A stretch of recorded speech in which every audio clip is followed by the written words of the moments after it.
বিসমিল্লাহির রহমানির রহিম। Bangladesh private hospital clinic and diagnostic association Lakshmipur জেলা শাখার সমাজের নেতৃবৃন্দ, লক্ষ্মীপুর শহর সহ বিভিন্ন হসপিটালের বিভিন্ন স্তরে কর্মরত আমাদের প্রিয় ভাইয়েরা, আপনারা নিশ্চয় জেনেছেন গতকালকে লক্ষ্মীপুরের একটি পরিচিত প্রতিষ্ঠান, লক্ষ্মীপুরের একজন সুনামধন্য চিকিৎসক পরিচালিত লক্ষ্মীপুর মেলেরিয়া হসপিটালে একটি ন্যায্যজনক ঘটনা ঘটেছে। একটা রোগীর মৃত্যুকে কেন্দ্র করে সেখানে একটা তাণ্ডব লীলা চালানো হয়েছে। আপনারা যারা দেখেছেন সোশ্যাল মিডিয়ার সুবাদে দূর দূরান্ত থেকে অনেকে জেনেছেন, অনেকে দেখেছেন একটা সেবাদানকারী প্রতিষ্ঠানের উপর কিভাবে এই প্রতিষ্ঠানকে ধ্বংসস্তূপে পরিণত করা হয়েছে। আপনারা সকলে অবহিত হয়েছেন।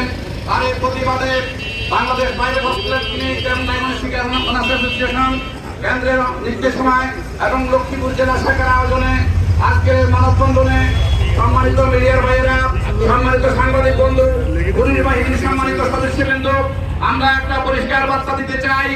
আমরা ইচ্ছা করলে এই সমাধানকারী প্রতিষ্ঠান আমরা বন্ধ রেখে প্রতিবাদ করতে পারি, যেহেতু মানব সেবার সাথে সম্পৃক্ত। এখানে আমরা যেটা বলতে চাই, এই ধরনের ঘটনা যদি পুনরাবৃত্তি ঘটে, যদি এই সমস্ত সন্ত্রাসীদেরকে আইনের আওতায় না আনা হয়, আমরা অবশ্যই কর্মসূচি দেব। আপনারা সকলেই জানেন লক্ষ্মীপুর জেলার মধ্যে প্রায় 150 শতাধিক হসপিটাল ডায়াগনস্টিক রয়েছে। এখানে প্রায় 5000 লোক কর্মরত রয়েছে।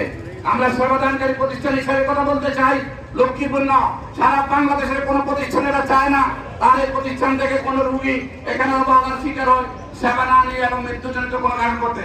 মৃত্যুর কারণ স্বাভাবিকভাবে আমরা অনেকে বলে থাকি যে অপচিকিৎসা করা হয়েছে, ভুল চিকিৎসা করা হয়েছে। আমি অত্যন্ত বিনয়ের সাথে কথাটা দ্বিমত পোষণ করতে চাই। চিকিৎসা করা হয়েছে নাকি ভুল চিকিৎসা করা হয়েছে, এটা একটা ইনভেস্টিগেশন টিম অথবা একটা তদন্তকারী সংস্থা, সেই মানে সমাধানকারী প্রতিষ্ঠান, সেই মানে